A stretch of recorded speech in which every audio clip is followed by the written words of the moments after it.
انسان کی فطرت ہے کہ اس کا دل بھر جاتا ہے، لوگ اس کے دل سے اتر جاتے ہیں یا پھر دل سے نکال دیے جاتے ہیں۔ حقیقت تو یہ کہ انسان ہمیشہ کے لیے نایاب نہیں رہتا اور نہ ہی کسی کے دل میں ہمیشہ کے لیے قیام کر سکتا ہے۔ یہاں لوگ مرنے والوں پر دعائیں سبا کر پھر سے اپنی زندگیوں میں مگن ہو جاتے ہیں، اور تم چاہتے ہو کہ تم لوگوں کی زندگی میں خود کو ضروری پاؤ، جبکہ تم صرف ایک ضرورت کی طرح استعمال کیے جاتے ہو۔ وہ کہتے ہیں نا کہ انسان کی قدر صرف 2 بار ہوتی ہے، ملنے سے پہلے اور کھو دینے کے بعد۔ بہتر ہے کہ ایسے لوگوں سے خاموشی سے بغیر کسی شکوے شکایت کیے دور ہو جانا چاہیے، کیونکہ وقت انسان کی قدر سکھا دیتا ہے، مگر اس وقت ہمیں ان کی طلب نہیں رہتی، پھر بس ان کے پاس ملال کے علاوہ کچھ نہیں ہوتا۔ اور ہاں، خاموشی بھی کئی طرح کی ہوتی ہے۔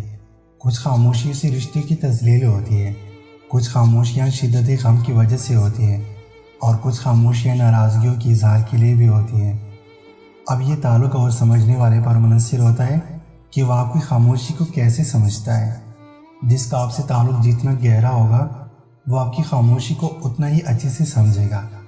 جب کسی تعلق میں محسوس ہونے لگے کہ شاید ہم دوسروں پر مسلط ہو رہے ہیں، تو تعلق ختم نہیں کرنا چاہیے، بلکہ پہلے خاموش ہو جانا چاہیے، یہ دیکھنے کے لیے کہ آپ جس تعلق سے اتنی مخلص رہیں وہ آپ کو کیا اور کتنا سمجھتا ہے، اس کی زندگی میں آپ کی کتنی اہمیت ہے۔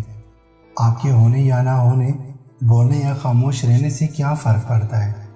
پھر اگر کوئی آپ کی اس خاموشی سے الجھن کا شکار ہونے لگے اور بار بار آپ کی خاموشی کی وجہ جاننا چاہے، تو سمجھ جاؤ کہ اس کے ساتھ تعلق بہت مضبوط ہے، کیونکہ آپ کی خاموشی سے الجھن اسی کو ہی ہوتی ہے جو آپ کو بے پناہ چاہتا ہو، وہ آپ کی چند الفاظ کا منتظر ہو۔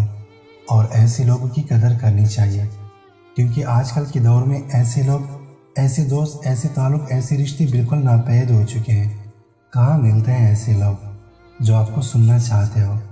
جو لوگ رشتے کی پرواہ نہیں کرتے، ان کو کوئی فرق نہیں پڑتا کہ کون خاموش ہے اور کون بول رہا ہے، اور آپ کی خاموشی کی کوئی معنی بھی رکھتے ہیں یا نہیں، وہ اپنی زندگی میں مست رہتے ہیں۔ اور اگر وہ اس تعلق کو نبھانے میں کوتاہی کرتا ہے تو ضرور کوئی وجہ ہوگی، لیکن جب تمہارا خاموش رہنا بھی کسی کو متوجہ نہ کر سکے، تو سمجھ جاؤ کہ دوسری طرف تمہارا وجود سرے سے کبھی تھا ہی نہیں۔